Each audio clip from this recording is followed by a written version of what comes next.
ተምር ያለው ብላችሁ የምታስተምሩ በቴዎሎጂም ያለፋችሁ ካላችሁ ጥርት አድርጎ ነገርን ማወቅ በጣም አስፈላጊ ነገር ነው። ወይም ማያውቁትን አለመናገር ይሻላል።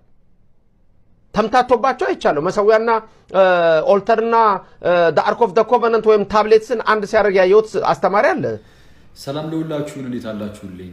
ቀስም ሰላም ለርሱ ይሁን። እንዴት አሉ አባታችን? እንግዲህ የእርሱን ቪዲዮ እዚህ ስለመጣው በመጀመሪያ ደረጃ ይቅርታ ጠይቃለሁ። እዚህ ቲክቶክ ላይ ሲዘዋወር ስለነበረ እና አሁን ደግሞ ከተናገሩት ነገር አንፃር መሰዊያና ታቦትን አንድ አድርጎ ያዩት ሰው አለ።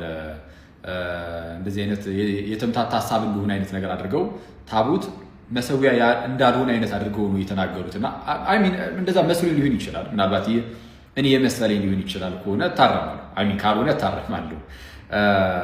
እና እሱ አሁን በሚናገረው ወይም በሚሰራው ቪዲዮ ካጠፋውኝ ካን እንደሞት አባት ሞት እኛም ልጆቹት ነን በማስተማር ቢሆን እኛ ገና አሁን ራሱ እያስተማርን አይደለንም። እርሱ በጣም ብዙ ዓመት ያስተማሩ ብዙዎችን ይረዱ ያገዙ አባት ሞትና እሱ መቆጣትም መገሰጽም ምናምን ይቻላል። ካጠፋን ያው ይቅርታ እንጠይቃለን ማለት ነው። እና ቁም ነገሩ ግን በዚህ ቪዲዮ የመጣሁበት ነገር ምንድነው? ታቦት መሰዊያ ነው ወይስ አይደለም? ታቦት መሰዊያ ነው አይደለም? ታቦት መሰዊያ ቃል የጌታችን ስጋና ደም የሚፈታተበት ስለሆነ ታቦት መሰዊያ ነው በሐዲስ ኪዳኑ ቤተክርስቲያን ውስጥ። የብሉይ ኪዳኑ አይደለም። የሐዲስ ኪዳኑ ታቦት ግን መሰዊያ ነው። ይህንን ማስረጃ አለ ነው ከተባለ ትክክል። ከማንን ጀምር?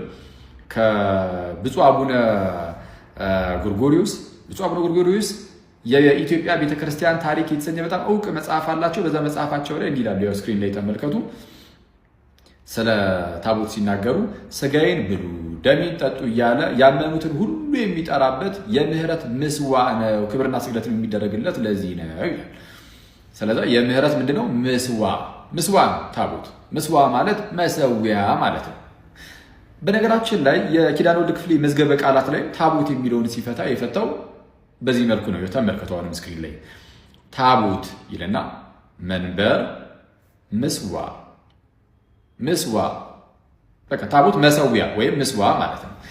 ተጨማሪ ማስረጃ ተመልከቱ አሁንም ስክሪናችሁ ላይ የኢትዮጵያ ኦርቶዶክስ ተዋሕዶ ቤተክርስቲያን እምነት ስርዓተ አምልኮትና የውጭ ግንኙነት በተሰኘ በዚህ መጽሐፍ ላይ ስለ ታቦት ሲናገር እንደዚህ ይላል። ከታችው ታቦት እውነተኛው የህይወት ምግብ የክርስቶስ ስጋና ደም የሚቀርብበትና የሚፈተትበት መሰዊያ ነው።